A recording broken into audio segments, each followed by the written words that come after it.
Hello বন্ধুরা, কালকে আমার একটা নেমন্তন্ন বাড়ি আছে, কিন্তু হাতে টাইম নেই। আমি ওখানে গিয়ে পার্লারে আমার রূপচর্চা করতে পারি, তাই তোমাদের সঙ্গে আমি শেয়ার করছি আমি বাড়িতে কিভাবে আমার রূপের চর্চা করি যখন আমার প্রয়োজন হয় পার্লার ছাড়া। নিয়ে নিয়েছি, এর মধ্যে প্রথমে কিছুটা বেসন নিয়ে নেব। যতটা আমার লাগবে সেই অনুযায়ী একটু বেসন নিয়ে নিলাম। তুমি হাতেও লাগাতে পারো, প্যাকটা ভীষণ ভালো, ট্যান রিমুভ হয়ে যায় আর স্কিনটা বেশ গ্লো করবে। তো এর মধ্যে আমি প্রথমে একটু বেসন নিয়ে নিয়েছি, তারপরে খুব সামান্য পরিমাণে হলুদ গুঁড়ো,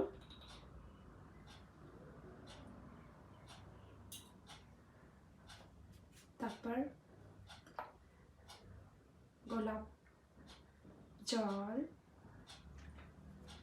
এবং লাস্টে একটুখানি, মানে যতটা তোমার মেশাতে লাগবে ততটা মধু।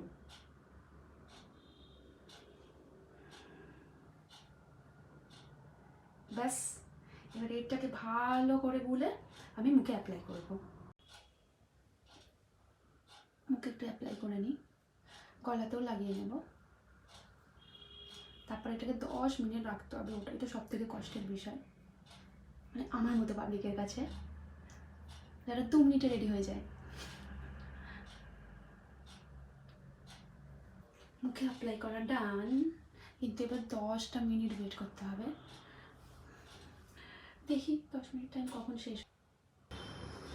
ফাইনালি 10 মিনিট হয়ে গেছে আর আমার মুখটাও শুকিয়ে গেছে। এবার যাই তোমাদের কাছে গিয়ে দেখাচ্ছি ধোয়ার পরে মুখটা কি পরীর মতো হলো নাকি কেলির মতোই রইলো। জামা কাপড় ভিজিয়ে মুখটা ধুয়ে চলে এসেছি।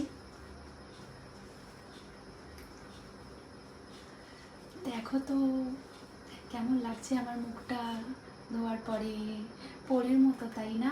এরপরে এর উপরে শুধু একটু হালকা করে একটু ময়শ্চারাইজার অ্যাপ্লাই করে দেবো, ব্যাস আমি রেডি কালকের জন্য। টাকাও বেঁচে গেল, রূপচর্চা কমপ্লিট হয়ে গেল।